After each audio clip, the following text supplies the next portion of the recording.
জমি বন্ধক বুঝেন তো? 1 বিঘা জমি নেওয়া হলো 2 লক্ষ টাকাতে। যতদিন আমি ওই 2 লক্ষ টাকা আপনাকে ফেরত না দিচ্ছি ততদিন আপনি খেতেই থাকবেন, আমি খেতেই থাকবো, টাকা টাকাই থাকবে। অথচ এই ভাবে জমি বন্ধক, সুদ, হারাম, খাই খালাসি যায়, খেয়ে সুদ, কন্ট্রাক্ট নেন, লিজ নেন, 5 বছরে এক বিঘা জমি নেন 5 লক্ষ টাকা দিয়ে, টাকার ফেরত পাবেন, ফসল যা হবে আপনার, কিন্তু টাকা টাকাই থেকে যাচ্ছে। আপনি এদিকে টাকাও যতদিন ফেরত না দিবে ততদিন জমি খেতেই থাকবেন। এটা হলো টাটকা সুদের ব্যবসা, হারাম। বলছিলাম সমাজে প্রায় সুদখোর, ব্যাংক থেকে লেনদেন আছে, ব্যাংক থেকে লোন নিয়ে ব্যবসা করে, বড় ব্যবসায়ী, জুতার শোরুম, মোটরসাইকেলের শোরুম, বড় মুদির দোকান, বড় ফার্মেসি, অথচ ব্যাংক থেকে লোন নিয়ে ব্যবসা শুরু করেছে, ওর ব্যবসায় হারাম। আপনি বলবেন যে ভ্যান চালক, ভ্যান চালকও হারামখোর, ও ভ্যানটা কিনেছে ব্যাংক থেকে লোন নিয়ে, ওর ভাড়ার টাকাও হারাম। বুঝেন নিব না? তো কি করবেন? কি করবেন আপনি? তাহলে আপনি মুদির দোকান দিবেন না? হ্যাঁ দিবেন। আপনি ভ্যান কিনবেন না? হ্যাঁ কিনবেন।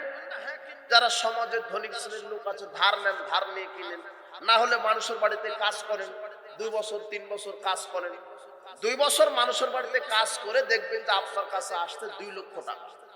তো 2 লক্ষ টাকা দিয়ে আপনি বকরি কিনবেন, ছাগল, ছাগল প্রতিপালন করে গরু কিনবেন, গরু প্রতিপালন 10 বছর করে করে যখন দেখবেন যে 20টা গরু হয়েছে, 10টা গরু ছেড়ে দিবেন, দেখবেন আপনার 50 লক্ষ টাকা হলো। এই 50 লক্ষ টাকা দিয়ে তখন আপনি মুদির দোকান দিবেন, সময় লাগবে। আপনি রাতারাতি ব্যাংক থেকে টাকা নিয়ে কোটিপতি হতে যাচ্ছেন কেন? শ্বশুর বলছে জামাই একটা পেয়েছি, ব্যাংকে চাকরি করে, ব্যাংক লোন নিয়েছে 5 কোটি টাকা, জামাই 5 কোটি টাকা লোন নিয়ে ঢাকা গুলশানে বাড়ি করেছে, অথচ শ্বশুরের জানা নাই যে ব্যাংক থেকে যার লোন আছে, সুদের যারা ঋণগ্রস্ত, এদের মারা গেলে জানা যায় না, জানাজাই হবে, অথচ খুব খুশি। সুদ হারাম। সুদের পাপ 70 রকমের। সবচাইতে ছোট পাপ কোনটা? নিজের মায়ের সাথে কি করা? জিনা করা। বলছিলাম সুদ হারাম। সুদী অর্থনীতির সাথে যারা জড়িত আছে, এই অর্থ দ্বারা যারা জীবিকা নির্বাহ করে, এদের ইবাদতের কোনো নেকি কবুল হবে না। সুদ জাহেলিয়ত। কাজেই হারাম উপার্জন থেকে আপনি ফিরে আসেন। আপনাকে একাধিক বক্তব্যে আমরা বলেছিলাম যে 1 টাকা সুদের সাথে জড়িত থাকলে 36 বার মায়ের সাথে জিনা করলে যেই পাপ হয় তার চাইতে বেশি পাপ হয়। তবে পৃথিবীতে আরো একটা আশ্চর্যজনক পাপ আছে, যেই পাপের সাথে জড়িত থাকলে আরো বেশি পাপ হয় সুদের পাপের চাইতে। সেটা কি? সেটা হলো মদ পান করা। মদ কাকে বলে? আল্লাহ সুবহানাহু ওয়া তাআলা বলছেন, ইয়া আইয়ুহাল্লাযীনা আমানু ইন্নামাল খামরু, হে পৃথিবীর বিশ্বাসীগণ, আমি আল্লাহ মাদকতা হারাম করে দিলাম। কোরআন হাদিসে নির্ধারিত কোনো মদের নাম আল্লাহ বলেননি। কোরআন হাদিসের শরীয়তে নীতি দেওয়া হয়েছে। নীতিটা কি? রাসূল সাল্লাল্লাহু আলাইহি ওয়াসাল্লাম বলছেন, কুল্লু মুসকিরিন খামরুন, প্রত্যেক নেশাদার দ্রব্য মদ, অর্থাৎ প্রত্যেক ওই বস্তুটার নামই হলো মদ যেই বস্তুটা খেলে মানুষ পাগলামি করে, নেশা সৃষ্টি হয়। নির্ধারিত হলো বস্তুর নাম নয়, নির্ধারিত কোনো বস্তুর নাম মদ বলা হয়নি। যেই জিনিসের ভিতরে নেশা আছে সেটাই হলো মদ। কুল্লু খামরুন হারাম, আর প্রত্যেক মদ হলো হারাম যেই জিনিসটার ভিতরে নেশা আছে। তো কার ভিতরে নেশা আছে? ইয়াবা। হ্যাঁ, ইয়াবা খেলে নেশা হয়, তার মানে মদ। গাঁজা, হ্যাঁ, গাঁজা খেলে নেশা হয়, তাহলে মদ। ফেনসিডিল, এটা খেলে নেশা হয়, তার মানে মদ। বিড়ি, সিগারেট খেলে নেশা হয়। জর্দা, খেলে নেশা হয়। এখন কথা আপনি বলবেন আমাকে, থামেন হুজুর থামেন, আমি তো জর্দা খাই, আমি তো 40 বছর থেকে সিগারেট খাই, আমার তো নেশা হয় না, তো আপনি কেন মত বললেন? হুজুর আপনাকে বলছে, এই ছেলে শোনো, তোমার বাপকে বলছি, তোমাকে বলছি, তোমার খালা ফুপুকে বলছি, তোমার বাপ খায় সিগারেট, তুমি খাও সিগারেট, তোমার বাপ খায় সিগারেট, তোমার দাদা খায় জর্দা, তোমার দাদি খায় গুল, তোমরা আমাকে বলছো হুজুর এতক্ষণ তো বুঝলাম যে ইয়াবার ভিতরে মাদকতা রয়েছে, নেশা রয়েছে, তাই হারাম মদ, কিন্তু আমার দাদি খায় গুল, আমার দাদা খাই জর্দা, আমার বাপ খাই সিগারেট, আর আমিও খাই সিগারেট, তো আমরা তো পাগলামি করি না, এটা তো নেশা হয় না? থামেন একটু বলি। রাসূল সাল্লাল্লাহু আলাইহি ওয়াসাল্লাম বলছেন, মাসকারা কাসিরুহু ফাকালিলুহু হারাম, যেই জিনিসটা বেশি খেলে নেশা হয়, মানুষ পাগলামি করে, তার একটা দানা কণা খাওয়াটা হারাম। এই শোনো, এই যুবক শোনো, তোমার দাদা জর্দা খাই পানের সাথে 1 গ্রাম 2 গ্রাম, ওই দাদাকে তুমি একবার 200 গ্রাম জর্দা খাইয়ে দেখো, তোমার দাদার আর বেল বুদ্ধি ঠিক থাকবে না। এই শোনো, তুমি যুবক শোনো, তোমার মসজিদের হুজুর, তোমার মসজিদের হুজুর জর্দা খাই, তোমার মসজিদের হুজুর পানের সাথে 2 গ্রাম জর্দা খাই, ওই হুজুরকে যদি একসাথে 200 গ্রাম জর্দা খাইয়ে দাও, তাহলে হুজুর সূরা ইখলাস পাঠ করে বলবে যে আমি ফাতিহা পাঠ করলাম। আর তোমাকে যদি আমি এখন খাইয়ে দিই 200 গ্রাম জর্দা, তুমি বাড়িতে গিয়ে বউকে মা ডাকবে। তার মানে যেটা বেশি খেলে বিবেকের ক্ষতি হচ্ছে, তার একটা দানা খাওয়া কি? আর তোমার বাপ যে সিগারেট খাচ্ছে, ওই তামাক পাতা থেকেই জর্দার মশলা, তামাক পাতা থেকেই সিগারেটের মশলা। পার্থক্য কি? যারা জর্দা খায় তারা চিবিয়ে খায়, আর যারা সিগারেট খায় তারা আগুনে পুড়িয়ে খায়, এটাই পার্থক্য। তাহলে যেই জিনিসটা বেশি খেলে বিবেকের ক্ষতি হয়, তার অল্প খাওয়াটা হারাম। তার মানে বিড়ি সিগারেট জর্দা গুল খাওয়া কি? ইয়াবা ফেন্সিডিল তো হারাম হারাম। বিড়ি সিগারেটের মধ্যে মাদকতা রয়েছে।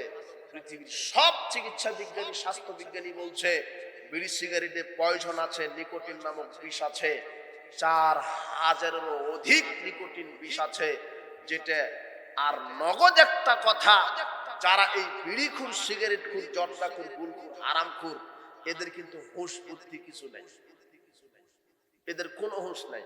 আপনি বলবেন পুলিশ অফিসার সিগারেট খাই, পুলিশ অফিসার হুঁশ নাই? না। আপনি বলবেন বিসিএস ক্যাডার সিগারেট খাই, হুঁশ নাই? না। আপনি বলবেন হাজী সাহেব জর্দা খাই, আপনি বলবেন হাজী সাহেবের হুঁশ নাই? আমি বলবো না। এই যুবক শোনো, তোমার বাপ মাস্টার, প্রাইমারি, হাই স্কুল অথবা কলেজের প্রিন্সিপাল, প্রফেসর, তোমার বাপ সিগারেট খায়, আমি বলবো তোমার বাপের হুঁশ নেই। তুমি সিগারেট খাও, তোমার হুঁশ নেই কেন? তুমি কুকুর সিগারেট চাইতে খারাপ, তোমার বাপ কুকুর সিগারেট চাইতে খারাপ, যেই এই হারামের সাথে জড়িত সেই পশু প্রাণীর চাইতে খারাপ। আমি তোমাকে বলছি, দেখো, তোমার বাড়িতে যেই গরুটা আছে, গরু, সেই গরুর হুঁশ আছে, সেই গরুর কি আছে? হুঁশ আছে। তুমি দেখো, কালকে সকালে তুমি মাঠে গরু নিয়ে যাবে, মাঠে দেখবে যে ঘাস খাবে, তোমার বাড়ির গরুটা ঘাস খাবে, খেতে খেতে খেতে খেতে এমন একটা ঘাস সামনে পড়বে, সেটা খুব উর্বর হয়ে আছে, উর্বর হয়ে আছে, অথচ সেটাই খাবে না। বুঝেন মনে হয়? আচ্ছা বলেন তো কেন খাবে না? অথচ মনে হচ্ছে যে ওটাই ভালো করে খাওয়া দরকার, এত উর্বর হয়ে আছে, পুষ্টিকর ঘাস, এত সুন্দর উর্বর ফ্রেশ তরতাজা ঘাস, অথচ ও একেবারে মরা, মাটি কামড়ে কামড়ে মরা ঘাস খেলো, উর্বর ঘাসটা খাচ্ছে না কেন? মানে ওর জন্য ওটা খবিস, এটা অপবিত্র, ওরই পায়খানা, ওটা গোবর, ওর গোবরের উর্বরতার কারণে ঘাসটা কি হয়ে গেছে? বৃদ্ধি পেয়েছে। মানে ওর হুঁশ ফিরে এসেছে, না না না, এটা খাওয়া যাবে না, এটা অপবিত্র। আর তুমি খাও সিগারেট, তোমার বাপ খায় সিগারেট, তোমার দাদি খায় গুল, তোমার দাদা খায় জর্দা, তোমার মসজিদের হুজুর খায় জর্দা। এই যুবক শোনো, তুমি সকালে একটা পুকুরের সামনে গিয়ে তোমার দাদির গুল, তোমার মসজিদের হুজুরের জর্দা, আর তোমার বাপের সিগারেট, আর তোমার বাপ তোমার সিগারেট একটা পুকুরের সামনে ফেলে দিবা, পুকুর খাবে না। কুকুরের হিসাব আছে, আর এই সমাজের জর্দাখুর, বিড়িখুর, সুদখুরের এদের হুঁশ নেই।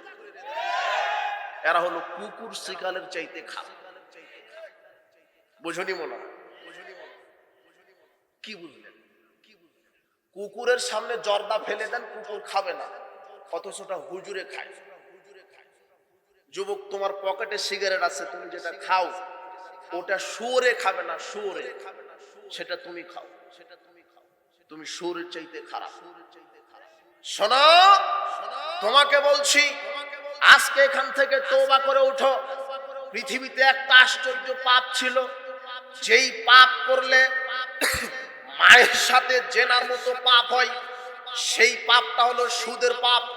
কেউ যদি, কোন পুরুষ যদি 1 টাকা সুদের সাথে জড়িত থাকে, 36 বার মায়ের সাথে জেনা করলে যেই পাপ হয়, 1 টাকা সুদের সাথে জড়িত থাকলে তার চাইতে বেশি পাপ হয়।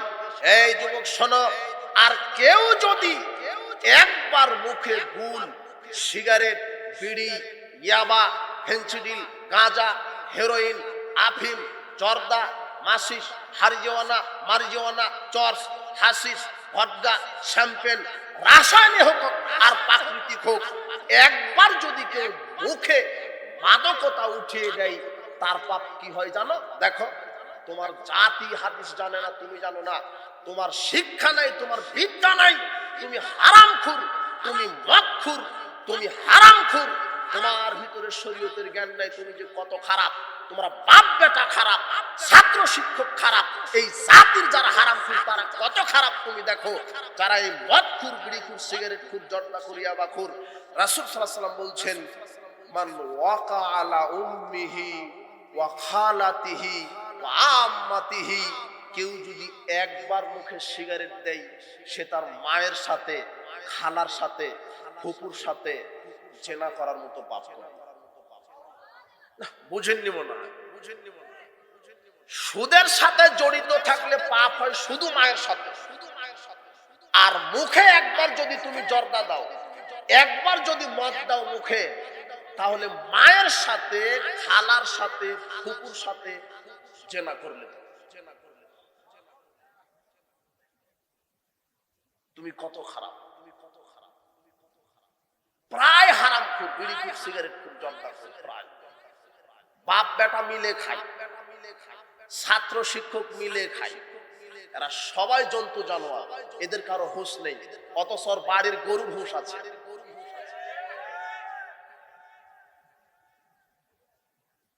তুমি তওবা করো, কোনদিন সিগারেট, গুল, ইয়াবা সেবন করবা না। বলছিলাম জাবের রাদিয়াল্লাহু আনহু বলছেন, রাসূল সাল্লাল্লাহু আলাইহি ওয়াসাল্লাম বলেছেন, ইন্না আলাল্লাহি আহাদান লিমান শারাবাল মুসকিরা, যে ব্যক্তি নেশাদার দ্রব্য পান করে, আল্লাহর ওয়াদা রয়েছে। আল্লাহর ওয়াদা কি? আইয়াসকাহুল্লাহু ফিসিনাতুল খাবাল ইয়াউমাল কিয়ামা, বিচারের মাঠে তাকে জাহান্নামে তিনাতুল খাবাল পান করাবেন। সাহাবীগণ জিজ্ঞাসা করলেন, মা তিনাতুল খাবাল, তিনাতুল খাবাল কি? তখন রাসূল সাল্লাল্লাহু বলছেন, আরাকু আহলিন নার আওসারাতু আহলিন নার।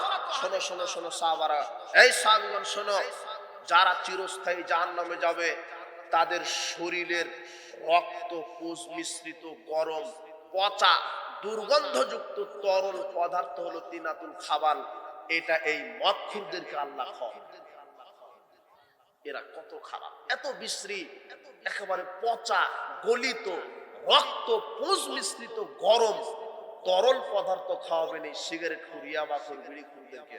তোমরা সাবধান হও, জান্নাত হারাম। রাসূল সাল্লাল্লাহু আলাইহি ওয়াসাল্লাম বলছেন, মান শারাবাল খামরা সাকিরা লাম তুকবাল লাহু সালাতুন 40 সাবাহান, যে ব্যক্তি একবার গুল, জর্দা, বিড়ি, সিগারেট, ইয়াবা মুখে দিবে, তার 40 দিনের কোনো ইবাদত আল্লাহ কবুল করবে না। কোনো ইবাদত কবুল হবে না, উপায় নেই, উপায় নেই। শোনো, আবার ওই গতিতে বলছে, এই যুবক শোনো, এই আপনাকে বলছে, আপনি শুনেন। একটু আগে বলেছি কি, যে একবার সুবহানাল্লাহ বললে উহুদ পাহাড় চাইতে বেশি নেকি হয়। তো ইনি যদি একবার সুবহানাল্লাহ বলে, ইনার নেকি হবে। আর আমি যদি সুবহানাল্লাহ বলি আমার নেকি হবে না কেন? আমি যদি হারাম করি। বুঝেননি মনে হয়? জি, আপনারা সামনে একটু আগে আসেন, পিছনে জায়গা নেই।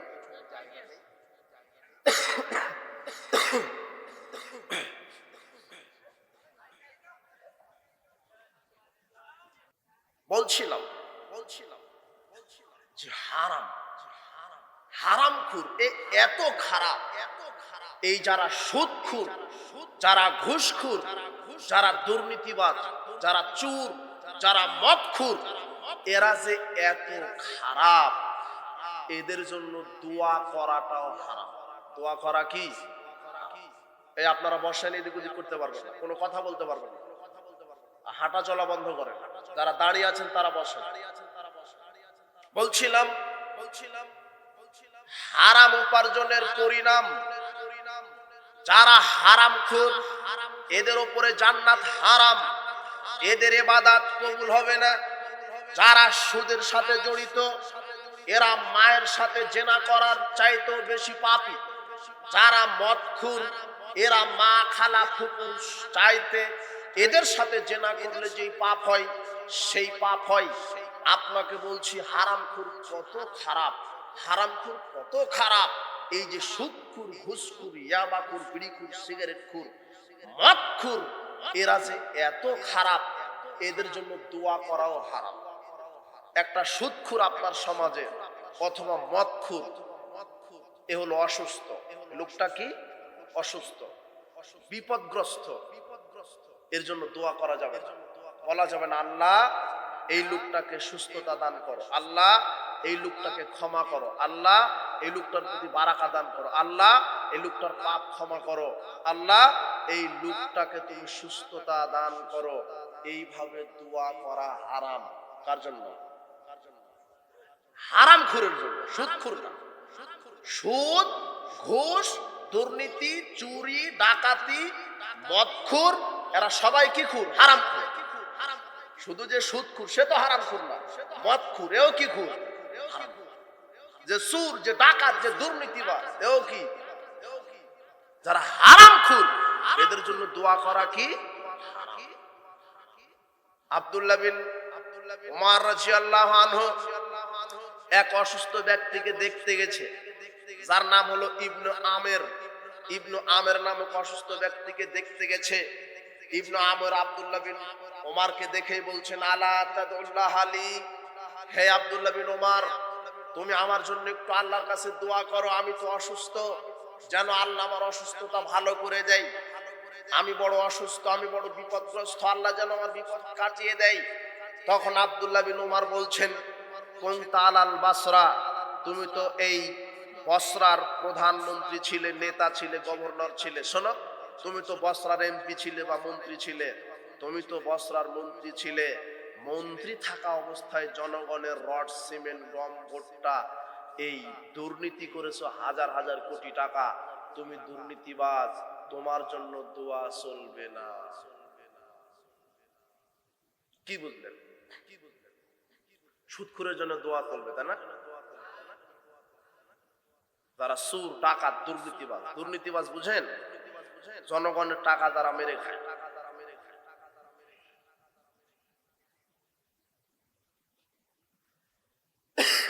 এরা হলো কি? হারামখোর। এই হারামখোরের জন্য দোয়া করাও কি? একটা দোয়া করতে পারেন, আল্লাহ একে হেদায়েত দান করো। বুঝেননি? কিন্তু বলা যাবে না যে হারামখোরকে মাফ করো, তার তওবা কবুল করো, তাকে সুস্থতা দান করো, তার উপরে রহম করো, তার উপরে বারাকা দান করো। এইভাবে দোয়া করা হারাম। যে দুর্নীতিবাজ, যে চোর, যে ডাকাত, যে মদখোর, যে গাঁজাখোর, যে সুদখোর, যে ঘুষখোর, এর জন্য দোয়া করা কি? এ কত খারাপ, এ কত খারাপ। আল্লাহ সুবহানাহু ওয়া তাআলা আমাদের হারাম ভক্ষণ করা থেকে বিরত রাখুন। আল্লাহ যেন আমাদেরকে হালাল রিজিকের ব্যবস্থা করে দেন। বলছিলাম পুরো সমাজ ব্যবস্থাটাই হারামে জর্জরিত। যে জুয়া খেলছে এই জুয়া খেলাটা হারাম, এর মাধ্যমে যে টাকা ইনকাম হয় সেই টাকা হারাম। লটারি ক্রয় বিক্রয়ের ব্যবসা হারাম। আর একটা কথা ছুটে গেছে, আব্দুল্লাহ বিন আব্বাস রাদিয়াল্লাহু আনহু বলছেন, রাসূল সাল্লাল্লাহু আলাইহি ওয়াসাল্লাম বলেছেন, ইন্নাল্লাহা ইযা হারামা আলা কওমিন আকলা শাই, আল্লাহ যখন কোন জাতির উপরে কোন জিনিস খাওয়া হারাম করেন, আল্লাহ যখন কোন জাতির উপরে কোন জিনিস খাওয়া হারাম করেন, ফাহারামা আলাইহিম সামানাহু, তার ব্যবসাকেও হারাম করেন। বিড়ি সিগারেট জর্দাগুল হারাম, এর ব্যবসাও হারাম। দেখেন হাজী সাহেব দাড়িতে মেহেদি দেওয়ার টুপি, দামি টুপি, দামি আলখাল্লা পরে মুদির দোকান গিয়ে জর্দাগুল বিড়ি সিগারেট বিক্রি করছে। এ হলো হারামখুর হাজী সাহেব। বুঝে নিব না। আপনার এই মধুপুর, আপনি যান মধুপুর, কি ওটা আনারস দাগানো আছে না দুটো, ওই মোড়ে মোড়ে যত দোকান আছে সব দোকানে আপনি সিগারেট পাবেন, এরা সব হলো হারাম। আমি আপনার টাঙ্গাইল মধুপুর আসছি তাই মধুপুরের নাম নিলাম। বাংলাদেশে যত মুদির দোকান আছে প্রায় হারাম। সিগারেট না বিক্রি করলে ওর চাল ডালি বিক্রি, ও বলছে যে সিগারেট রেখেছি এই জন্য কাস্টমার আছে। বুঝলেননি কথা? সিগারেট হারাম, আর বিক্রয় কি, আর মূল্য হারাম। 10 টাকা দিয়ে একটা বিস্কিটের প্যাকেট বিক্রি করলেন, আর সিগারেটের প্যাকেট থেকে একটা সিগারেট 10 টাকা দিয়ে বিক্রি করলেন। এই 10-20 টাকা দিয়ে একটা মাছ কিনে ওই মাছ খেয়ে আপনি জুমার দিনে সালাতে দাঁড়িয়েছেন, আপনার কদম কদমে এক নেকি হবে না। বুঝে নেব না। 10 টাকা দিয়ে একটা বিস্কিটের প্যাকেট, 10 টাকা দিয়ে একটা সিগারেট, এই 20 টাকা দিয়ে খেজুর কিনেছেন, খেজুর কিনে ইফতারের সময় বিসমিল্লাহ বলে ইফতার করলেন, আপনার সিয়াম কবুল হবে না। কেন? ওই খেজুরের ভিতরে সিগারেটের টাকা আছে। বুঝেননি মনে হয় কথা? জি। তাহলে হারাম কত খারাপ। বেঁচে থাকে সবাই প্রায় হারাম, বাপ বেটা সবাই গাঁজা খায়। শিক্ষক ছাত্রকে বলাই টাকায় যে টাকা একটা সুইচ সিগারেট নিয়ে, বুঝেননি মনে হয়? মাস্টার ডিগ্রি পাস হলো হারাম, কুকুর সিগারেট চাইতে খারাপ। তুমি তোমার শিক্ষককে বলবা, স্যার আপনি যে সিগারেট খেলেন ওটা একটা কুকুরকে দেন তো, খায় নাকি? দেন তো ওটা, ফেলে দেন তো দেখি কুকুর খায় নাকি। যদি কুকুর খাবে না, সেটা তোমার শিক্ষকের খায়। সবাই হারাম। গোটা সমাজ ব্যবস্থা এখন মাদকতার সাথে জড়িত। আর যার ডিগ্রি যত বেশি তার সিগারেট তত দাম। ও বলছে আমি মাস্টার ডিগ্রি পাস করেছি বিড়ি খাওয়ার জন্য, আমি খেতে হবে সুইট মেনশন।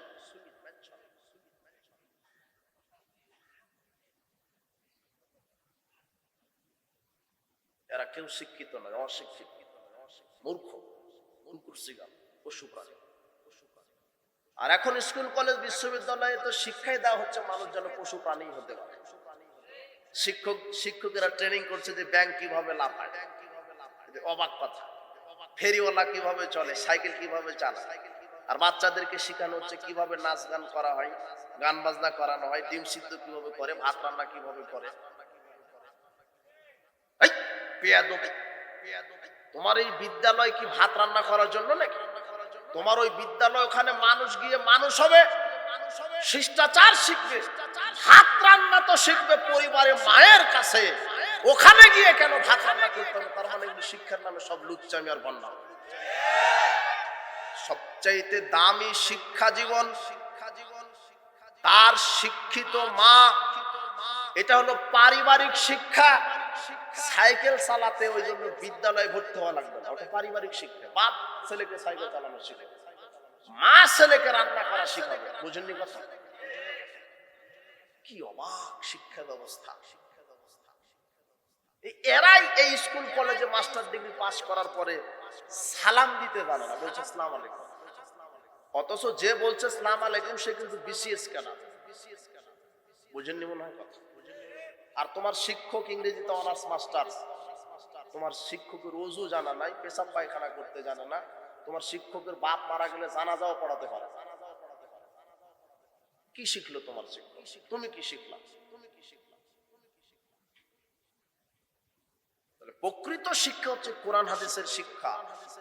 যেই শিক্ষা শিখলে মাদকতা, চুরি, ডাকাতি, জেনা, ব্যভিচার, হত্যা, ধর্ষণ, দুর্নীতি, সুদ, ঘুষ সব বন্ধ হবে। এই তাওহীদ ভিত্তিক, রিসালাত ভিত্তিক, আখিরাত ভিত্তিক শিক্ষা ব্যবস্থা চালু করতে হবে।